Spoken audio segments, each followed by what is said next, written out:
Hey folks, it's Cody Stoffer with Playmakers Corner, here to tell you about Code Red coaching. Competing in athletics means you've lifted the weights, you've watched film, and you've got the passion. Problem is, that's what everyone else in the state has done. Perfect your game by honing in on your mental performance with Code Red coaching. Whether you are a team or an individual, Code Red coaching has the tools to create mentally solid habits and set up you or your team for success. Find Code Red Coaching at coderedcoaching.com or call 720-979-1914 to learn more today. That's coderedcoaching.com or 720-979-1914 today. Now back to the show. I'm Noah Atherton, class of 2023, left tackle. I go to Longmont High School. I'm committed to South Dakota State, and you're listening to Playmakers Corner. Hello, all. It is Cody Stoffer here of the Playmakers Corner podcast, and we are going to continue one of my favorite series, and that is our series of interviews. This one is in relation to the top 5 2023 position groups here in Colorado, here where we talk to guys that we ranked and analyzed their film and saw games of, and kind of just give them a chance to explain themselves and get to know their story. And we have one of those very special guests here today. And if you'd like to introduce yourself, where you're from, and what position you play and where you played high school ball, feel free to fill us in. Yeah, I'm Noah Atherton. Go to Longmont High School in Longmont, Colorado. Play left tackle. And yeah, that's me. Yes, sir. And if you don't know the name, you're going to get to know it by the end of this interview and what he's about. And in addition to that, be sure to check out our top 5 2023 offensive tackles list. Very, very talented group, and Noah is no exception to that. But before we talk about his game and kind of his role this past season with Longmont and looking ahead to the future, we're going to just warm up with, these questions to get to know you as an athlete and as a fan of athletics. So what is your favorite experience or memory while playing sports? Now, this could be football. Obviously, we're a football podcast, but if there are any other sports with very, nice memories or anything like that, you can talk about those as well in this bit. Yeah, mine was probably I probably have 2. Just the first one's probably my first varsity, starting moment was against Monarch. My sophomore year is the second game of the season. It was during that COVID year. So that was definitely an interesting year with all that. But the starter that was in front of me, Aiden Gaddis, he was very talented football player. He was a little bit undersized, but he played left tackle and primarily D end, and they couldn't have him going both ways anymore. So they switched him to primarily D end and put me in. That was definitely fun because I got to experience the whole varsity feel. But the second one's probably I really enjoyed the Erie game.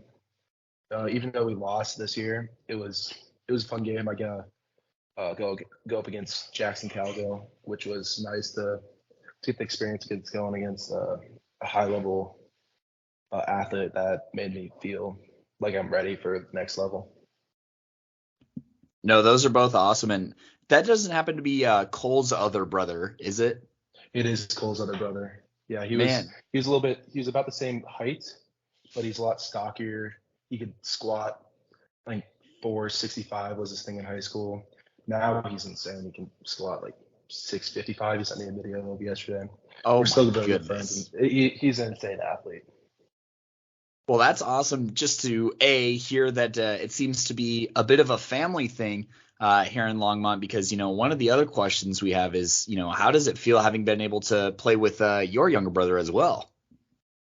Yeah, it was actually amazing. Like before the season, Ethan had a knee surgery, which was with his kneecap. So he had to get that fixed around in the springtime. I don't remember exactly what it was, but we didn't know how ready he'd be for the football season. But he ended up being full ready to go about halfway through the summer. And it was just fun to see him progress. Like he went through middle school football, but high school football is a lot different intensity and stuff like that. It was cool to watch him progress with the intensity and stuff, and he got to start a few games. It was a lot of fun when I started at left tackle and he started at right tackle. He's an amazing athlete. I don't want to talk about too much, but he's an amazing athlete. I think he's going to be a great tackle in the future. He's going to just keep getting better.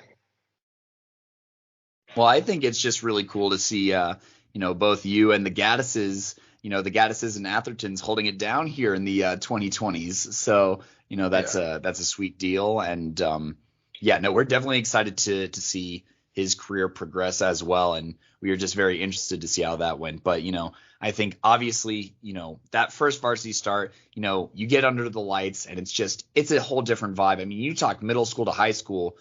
Even the jump from JV to varsity can seem really intense and extreme, but it's definitely a great feeling. And I love that as a memory because, a lot of people talk, like specific wins or they talk specific like conditions of games. And so to hear you talk about that first varsity start is just very grounding. And I appreciate you sharing that. And then, this Erie game too. I mean, that I love the personal aspect for you as far as, yeah, the game didn't go the way we wanted it to, but I got a huge challenge out of that. And I think that speaks to just the kind of player that you are. And you can see that tenacity and that drive in your film. And I'm very excited to talk about that as well as the rest of the Longmont season.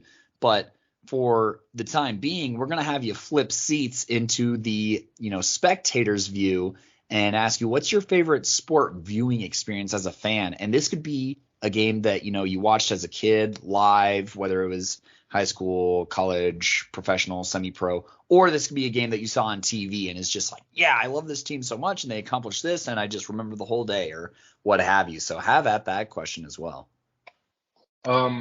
Yeah, probably for me, it was I'm a big Broncos fan personally. That's how I kind of grew to love the sport.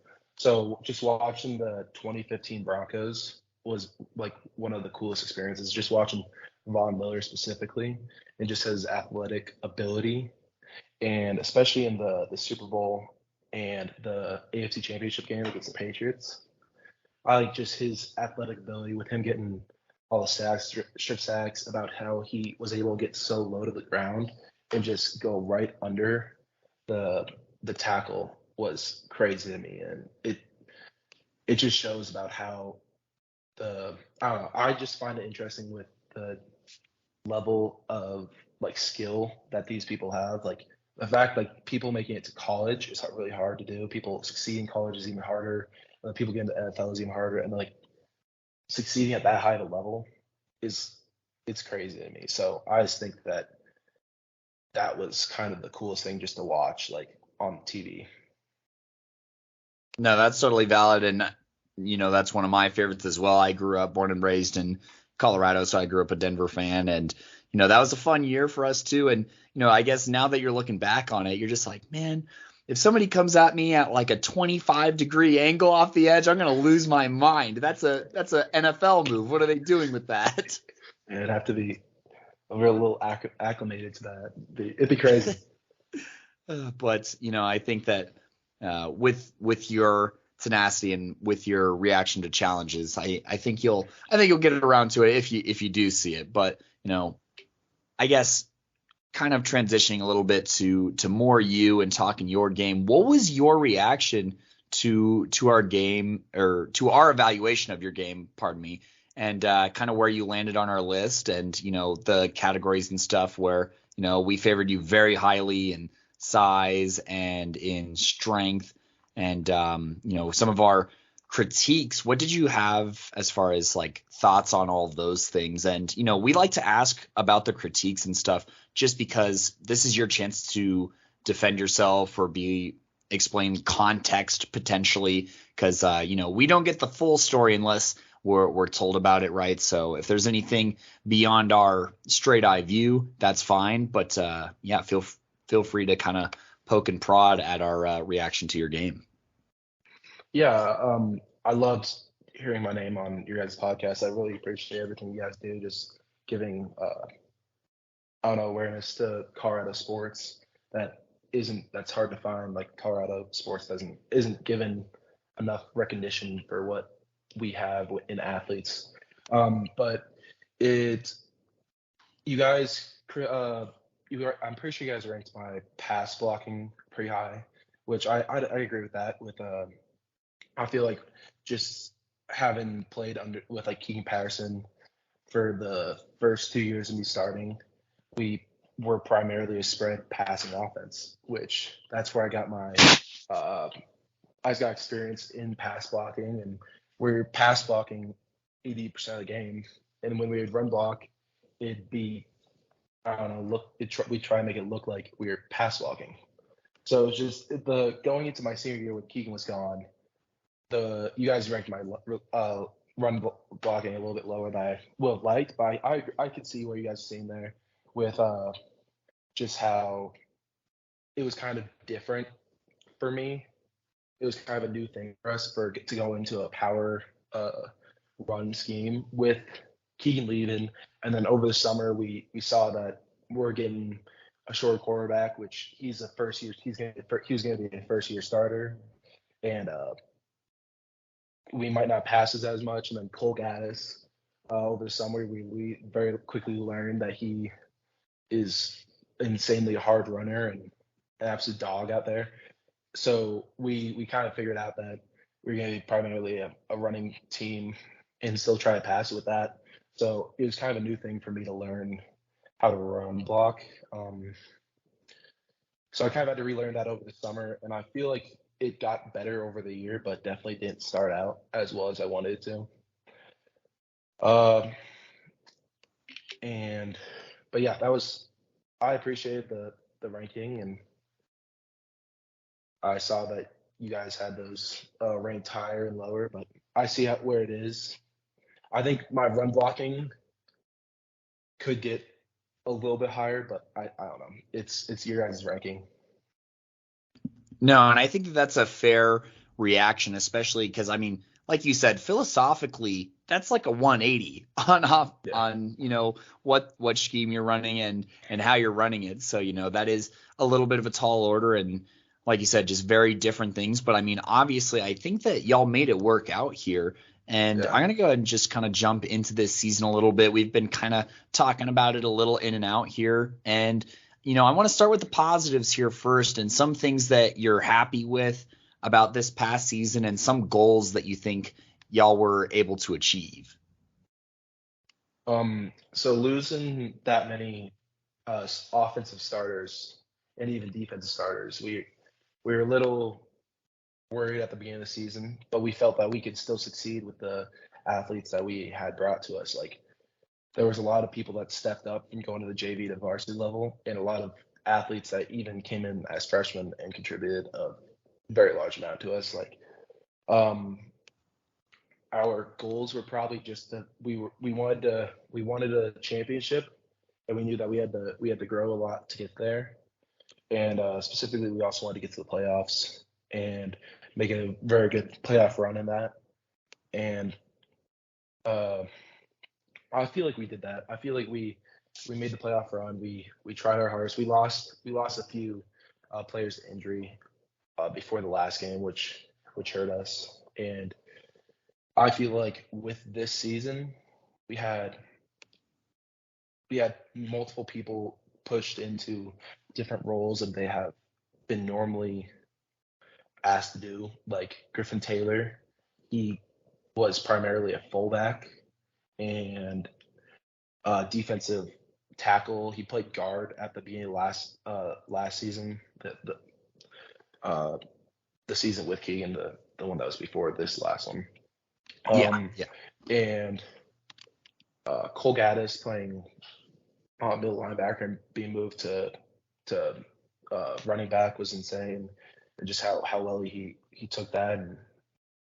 And multiple people asked to play both ways when they were used to playing just one way, like all of our, like Hunter Knight, Grant Cummins, all the players that were moved from two different sides of the ball and then asked to play both sides of the ball, and then had to get physically acclimated to that and be able to go at their hardest for both sides. I feel like we completed a lot for what we were given. Yeah, no, I remember I did your season preview, and I remember looking at just how many people graduated, especially, I mean, you just look at how dynamic the offense was through the air last year with, Caleb and Keegan as well as your, big bodied receiver whose name I'm blanking on, unfortunately. Jack. But yeah, Jack, there we go. So, I think that obviously when you hit such a huge shuffle like that, that's a tough hand that you're dealt. But I think that that's awesome that a lot of people were adapting and growing. And I mean, you still made the playoffs, right? So I think that that's something that you can take pride in. And this team definitely grew as the year went on too. You could see that in the box score and just in the maturity as well. So I very much appreciate that. And kind of talking about that, you talked about a lot of these younger players that had to kind of figure things out and were thrown into the fire more or less. What are some lessons that you hope that they learned from this season to take into next season to be more successful? Um, Probably that you don't need the insane amounts of athletic talent in order to be a good football team. Our coach always says to us that some of his best teams weren't even the fastest, the strongest, things like that. I know that's all coaches normally say that, but we really found out that is true this season. Like we had a generally short team. Our quarterback was short. We had our linemen, besides me, my brother, and Drew Miller, were short, and it was it was cool to watch how we as a team formed together and were able to just truly become a team over the matter of the few months that we had together. It was it was really fun to be a part of, and I hope that they just take that and move into the next few years that they got. Yeah, hopefully they can ride that wave. So, and I'm going to go ahead and chip in just a quick follow-up question from Gideon here. You're talking about some guys that are playing both ways, and this is something that we've seen a little bit from Longmont football in the past, especially like Keegan Patterson playing safety as well as quarterback. But what do you think about players, in the 4A and 5A classification playing both ways? We see it from time to time, but, compared to 1 through 3A where almost everybody does, how do you think that impacts, their individual game as well as the team effort when you have guys that can play both ways in 4A and 5A? I feel like it really just shows a testament to their uh, willingness to do anything for the team. Like you're putting your body on the line a lot of times with that. Um, and you see it all the time, and the people are normally beat up near the end of the season. But my personal belief on it is that it's hard to have so many players playing both ways because what we experience with that and what we have experienced with that for multiple years, like uh, my junior year when Keegan was beat up, he had I think bruised ribs or something like that. And he was in pain all season. Caleb had a messed up ankle this season. Cole's knee wasn't doing good. Uh, Griffin Taylor, he tore his meniscus, and all at the end of the season, they're just not able to make it for the rest of the season. But I feel like there is a need for it sometimes when there is a need on a team and it's only a few players. I feel like it can become a problem when it's more than 2 or 3 players that are going both ways. Yeah, so the wear and tear is very evident as far as, when you go both ways. I mean, football, it's a violent sport. Everyone who plays it knows that, and some people who watch it can realize that as well. So, I think that those are all good points. But, I mean, like you said, sometimes there's a need, and, the dudes that do it, they're legit dudes as far as being able to pull it off. So I think that those are all great points. And I think that your perspective on it, especially at Longmont, where it's arguably a little bit more common than some other schools in 4A and whatnot. I think that that's a good perspective to kind of have to kind of look at both sides of that. So, and before we kind of bounce back to you, I know that we're talking Longmont ball here, and we'll wrap it up here probably after this question or another one. But who are some teammates that we should look out for next year? I mean, I know that you've listed off quite a few here, but they want to hear who Noah shouts out here, so no pressure. Yeah, um, definitely. I think Cole Gass is just gonna keep getting better. Uh, I think they're gonna have him play a little bit more linebacker this season. Still do some running back, but have him show up as linebacker because I think that's what he's going to get recruited as in college. And I think Colby Holmes, he's just going to keep getting better, as he showed throughout the year that he will keep getting better. Joey Foote and Ethan, my brother, they actually played on the same middle school team, so I actually got to see Joey progress and and I knew he was coming. And when he was playing in middle school, he was doing the things he's doing in high school and middle school. So it's crazy, and I feel like they are just going to keep getting better with it. You got to see it firsthand. You knew about Joey Foote before everyone else. So yeah, I did.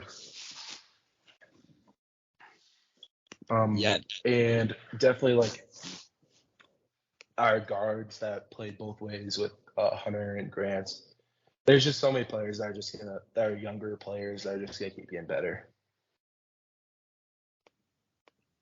Yeah, no, I definitely think that the youth on this team has us here at the pod very excited at the possibilities and whatnot. So I appreciate you taking time to shout them out here. And now we're going to give you a chance to finally talk about yourself here.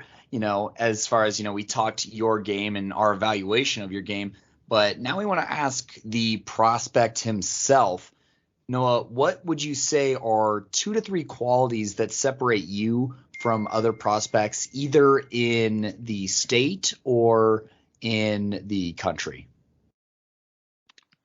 I feel like the main one is just hard work. Like I didn't have the same like upbringing that a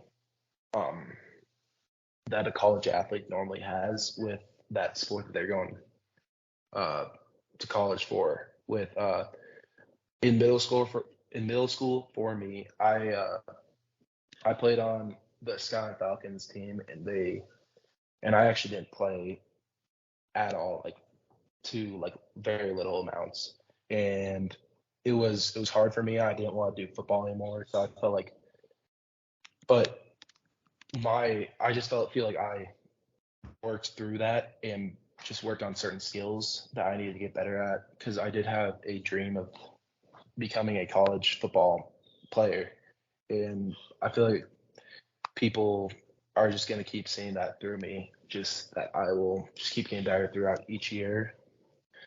But yeah. Yeah, no, I think that you see this a lot as far as the gap between high school and college ball, what prepares you. And I think that definitely being, mentally and just strong and in that grind set is where you see a lot of guys that do make the jump versus a lot of guys that maybe don't make the jump. So I could definitely see that. And, that's something that, we don't really get to talk about unless we have like met you a ton of times before. So I appreciate you bringing that up and addressing that too. So, and obviously I'd say it's shaken out pretty good for you, as you are committed to play on the next level, as you have accomplished so much here for, your high school career and whatnot. And I guess kind of looking forward to the future, would you mind kind of, giving us the lowdown on your recruiting story and what that process looked like? Whether it was who called first, where were the visits going to, and stuff like that. Just kind of take us through your recruiting journey, man. Yeah, so I'm going to South Dakota State for football. With that, my mom's whole side of the family lives in that side of South Dakota. So I've kind of always seen the program and just seeing how successful the program just is compared to programs in Colorado that have been up and down, to say the least, over the years. And so I initially reached out to the head coach and the O-line coach and just told them that I'm interested in their program and that I've been watching the program for multiple years and I've seen the success and I've seen what Coach Stiggs has built in over the years and how it's going on the upward trend with it too. So I reached out about a year and a half ago, and that kind of started a conversation. I went to the first meeting with them. I went to their junior day, kind of met with them there. Went to another visit for this facilities. Went to their camp, which was a full padded camp. It was a 6-hour camp. It was long, but it really let me show off my skill set, and they got to see my abilities that I'm able to do. And then we went on a game day visit. Got to see that the whole game day atmosphere, which was crazy. And then I got offered to play on the football team. So that's right then. Since the beginning, South Coast State's kind of been the place I wanted to be. So it wasn't that hard of a decision to pick that. So yeah, it was just a place for me. No, that's awesome that you have that established kind of, connection there as far as, having the family out there. That gives you like a, sense of familiarity, and just knowing the program, that's huge. So yeah. I think that those are great points. And I'm glad that when you reached out, they took a look and were like, oh, he wants to play for us. That's awesome. Let's have him. So, and like you said, this is a very successful program.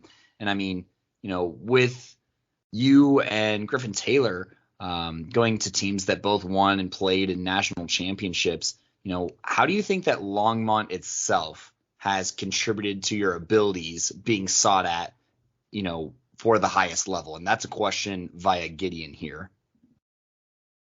Longmont, the program has always had they haven't always had the most insane athletes, and we're kind of known for that. So it's always kind of been about self-building with that. And just to take Griffin Taylor for a testament, his first year of football was his junior year, which was crazy, and his just athletic ability just showed out with that. And it just kind of shows a testament to how Longmont football is just kind of requires your best effort in everything, and it really brings out the best in everyone, and can really help them going on to the college level. Yeah, creating that, that culture, I think, is very good. And I think that it's been reflected pretty well as far as, how the recruiting has looked the past few years for y'all, and just the success that you've had as a program. So I think that that's a good note there, and I appreciate you answering that. And, when you were looking at specifically South Dakota State, and other than, the success that they had sustained as a program, what were some other boxes that they kind of checked off for you when you're looking at a school to go to? When I first went there, you can immediately feel like everyone says a family feel, but I really did feel like they were a family. Like the coaches were all very friendly, and Coach Stiggs is an amazing guy, and there's a reason why they got a national championship this year.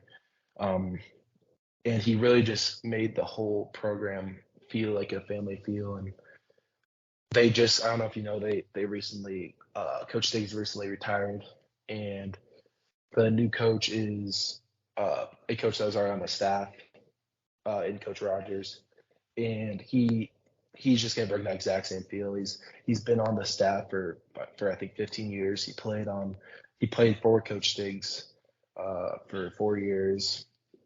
I'm just excited for it. The team just really just brings out the best, and like work ethic that they require, and the really just need to be the best in the country, which I'm really excited for. That sounds awesome. And I mean, with that emphasis that you have on, that family feel, and it just feels like, the love that all the players and the coaches have for each other through the game of football just sounds really contagious. And that sounds like an awesome environment. I mean, shoot, man, you should look into recruiting after for South Dakota State following your playing career, because you had me convinced. You just sold me on the commitment. So barring that, culture remains. But I think that when you look at that compared to, and you even talked about it a little bit earlier, the sustained success is one thing that they do very, very well. And you mentioned just really briefly that Colorado, schools of similar scale kind of fluctuate a little bit. What do you think, and this is courtesy of Gideon once again, what can Colorado universities do better to be able to attract recruits like yourself? Well, I'm personally a CU fan, so I've been following the Coach Prime stuff, and I feel like he's just going to bring out the best in the program with his exposure that he brings to the program. Just the fact that Coach Prime is there is going to bring recruits. So you can obviously already see that's working with him getting the best cornerback in the class of 2022 and class of 2023 to Colorado, which isn't just insane. And but with like places like UMC and CSU, I feel like just recruiting in state, like if you don't have that big exposure piece, if you're letting players like, I don't know, Blake Barnett, Cola Crew, players like that go to out of state places, and you obviously have a talent in state, and you're just letting that pass you by. I feel like if they just get the talent that's in their state, that's just homegrown in the state of Colorado, they could be a successful program, and they just haven't bought into that in the correct ways. But yeah, that's just my take on it. Well, don't worry, that take is not uncommon, at least on this podcast. We've talked about that many times. And, you reference these other recruits, but I even think letting a guy like Noah Atherton skip town here and, just looking at the other tackles on this list, they only got one of these guys to stay in state, and that was Tanner Morley, So even out of a top 5 list, we're still missing guys here. And even the guys that were just outside are just barely missing here. So, I definitely think that it is something to consider. And I think that's not like an uncommon opinion. I appreciate you sharing that. And, one of these days, somebody's going to figure it out. But until then, we'll keep fighting the good fight here. And, for you heading into, South Dakota and getting ready to do that, what are kind of your goals or your outlook for college, whether that's on or off the field? Just with the football aspect, I'm just planning to get stronger. I'm redshirted in my first year, and they redshirt all linemen, so I'm planning to just get stronger, build my skill set, just get used to the college game speed. I'm sitting under their starting left tackle right now is All-American, Garrett Greenfield, he is so athletically skilled and is able to bully people. And Mason McCormick, if you want interesting lineman in college just to watch and just be amazed by it, just look him up. I'm just excited to sit behind those two and learn everything I can from them, and hopefully become a successful lineman for South Dakota State.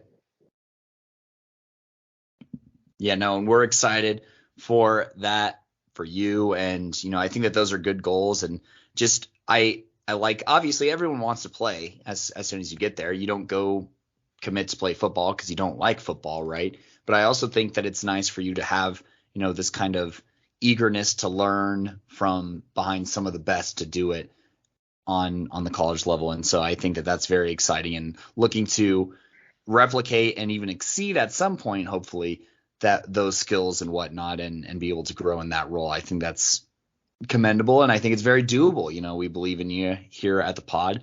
Obviously, otherwise we wouldn't have raved about you so much on the evaluation, and wouldn't have given you some of the tips or advice that we were looking to give you. But And this is getting back to being a little bit fun here. Gideon chipped this in and asked, are you going to keep hooping at the rec center in college?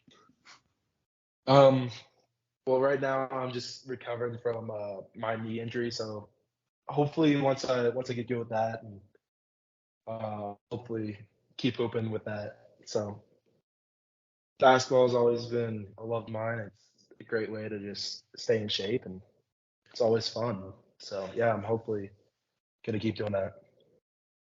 Yeah, wear and tear is definitely something a little bit to think about, but I definitely think, hopefully in a rec center setting, you're still able to hoop sometimes. But I think that's awesome that just seeing that smirk that you had, I could tell that you miss at least getting up there and putting some shots up. So we're hoping that you get a speedy recovery so you can get back out onto the hardwood sooner than later and just mess around and have some fun.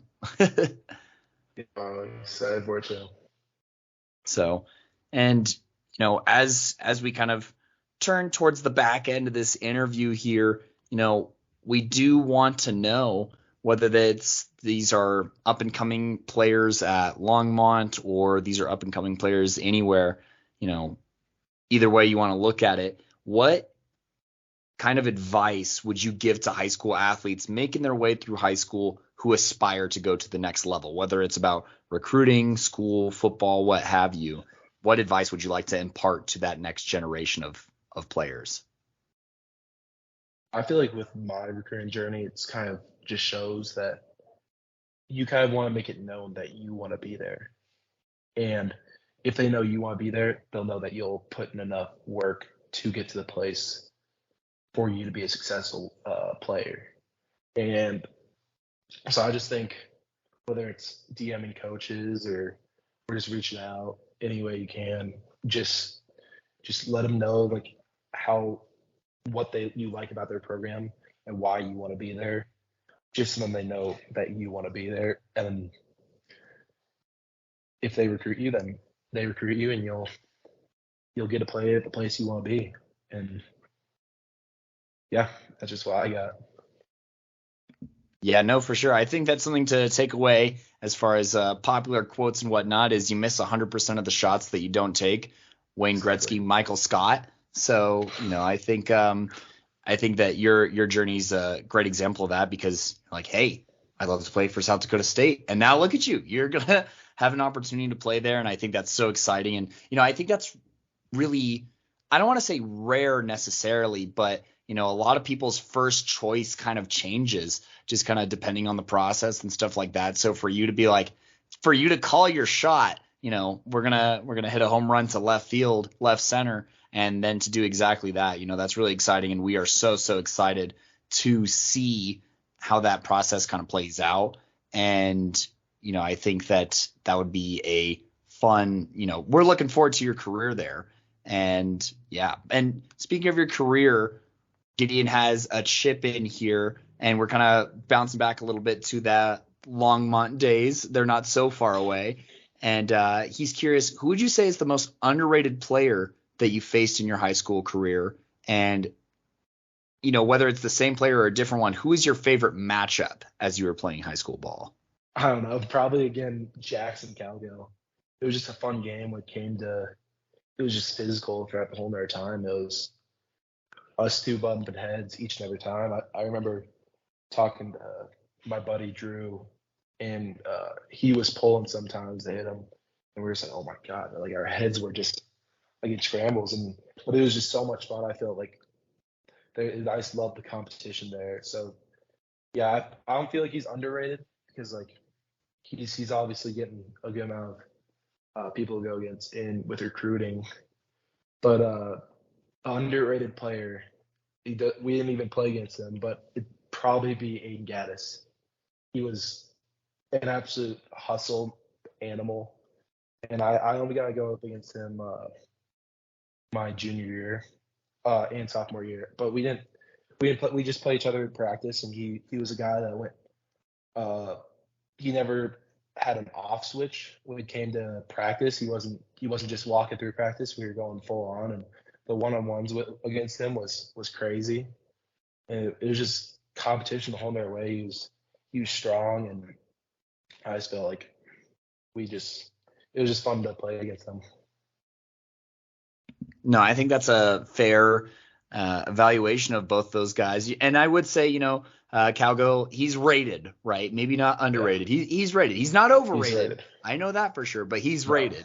So I think that's a fair way to evaluate him. And, exactly. now that we're kind of at the sunset of this interview, we believe here at the podcast that it really does take a village to produce not only an excellent next level player, but also just good people in general. And so we want to give you all the time that you need. And, speaking of making you think here, we're going to just give you time to thank everyone who's been important to your academic or athletic career, who you'd like to shout out on the show. This could be friends, fellow players, this could be family members, this could be coaches, whoever you want to thank. Go ahead and just take as much time as you need to shout them out and how they've been important to your journey, man. Yeah, definitely starting off, my mom and dad. They've always been my number one supporter when it came to recruiting and football in general. My brother's always been my biggest fan. Any of my teammates, Cole Gaddis, when we just both sit down and just go through each other's Twitter, help each other out in any way we can. Any of the Gaddis family, all the teammates, all the coaches, everyone's just supported me so much and helped me through this process. And I really do appreciate all the family, all the friends. Yeah. See, that's the way to do it, because a lot of other guys, they get on here, they're like, yeah, I'd like to thank inserts like 15 names. And hopefully I didn't forget anybody, but you went the broad route, which is the way to go. You are well practiced in that realm. Exactly. The big pieces, and then the people that'll yell at you if you don't think of them. So you gotta say everyone. Yeah, it's like I'd rather put together a 10-piece puzzle than a 100-piece puzzle, right? So you just got to make the pieces really big. But and you talked about working on your social media. Where can the listeners find you? Let's get you some followers here, man. All right, let me bring it up. I know you're not here to clout chase, but we'll get you some followers while we can. Instagram is Atherton_Noah. Find me there. Twitter, Atherton_Noah. That's a thing. Consistent. Hey, take a note from him. Scouts love the consistency. It's really I can look up Noah Atherton and here you are. And I just also want to exactly. I want to give you a shout out here to younger players. Look at how his Twitter bio is. This is what it's supposed to look like. All right. Don't be doing a ton of extra stuff. It's straightforward. Also, be like Noah. Yeah, all the big information. Exactly. Sorry, interrupted you. Oh, no worries. For those who are listening, by the way, this is over Skype, so there's going to be disconnect in convo sometimes. But Noah, you've killed it here, and be like Noah in the fact that 4.1 GPA. Gosh, what an all-star, man! Huge congrats, and if you get it done in the classroom, it makes everything else easier with recruiting. They'd rather recruit 4.1 GPA Noah Atherton than 2.1 GPA Noah Atherton. All right, so be like Noah. Exactly. Get those high grades and fix up the classroom. Exactly. And I just want to say thank you so much for your time on the show, man. And it really does mean a lot through Gideon, Simon, and myself that you were able to take some time here and come fill us in. Well, I appreciate you both. Thanks, Gideon, for coming to that Longmont game. It was really appreciated. Everyone really just appreciated it. You just being there, being there to help us get some people looking at us for Longmont High School football. So I appreciate you doing that. Hey, when ballers are balling and you're not getting any recognition for it, you deserve some time in the spotlight. Well, thank you. Yeah, Gideon is for sure the GOAT here. Being able to let us see a few more games a year and, helping us get that coverage. So, and, for more coverage and for, more spotlights on players and hearing more content from Gideon, myself, or Coach V, be sure after you follow Noah on Instagram and Twitter to find us at Playmaker Corner on Twitter and Playmakers Corner everywhere else, Facebook, Instagram. I don't know if TikTok will still be a thing when this episode comes out, but if it is, find us on TikTok where we like to make little highlights and clips and stuff like that, promoting our, little segments in our shows here. So be sure to find all of that information and, heading forward, be sure to listen to us on anything where you can find podcasts, whether that be Apple Podcasts, Spotify, Google Podcasts. And, like, subscribe, follow, whatever you have to do to get notifications for all of our latest episodes, as well as on YouTube, where we post our stuff at Playmakers Corner. But with that little plug over, once again, I'm going to just say huge thank you, Noah, for the interview, man. Yeah, no problem. And just going with the TikTok thing, if you want to know what the life is at being a lineman as a skinny guy, just go and look up Tub Eats on TikTok. He'll tell you what's up. Oh, man, we love Tub Eats here at Playmakers Corner, so that's a great plug here. And, hey, go get those calories any way that you can. But you always got to stay big. Exactly. So that's been Noah Atherton. I've been one of your hosts, Cody Stauffer, joined here by Gideon, and we'll catch you next time.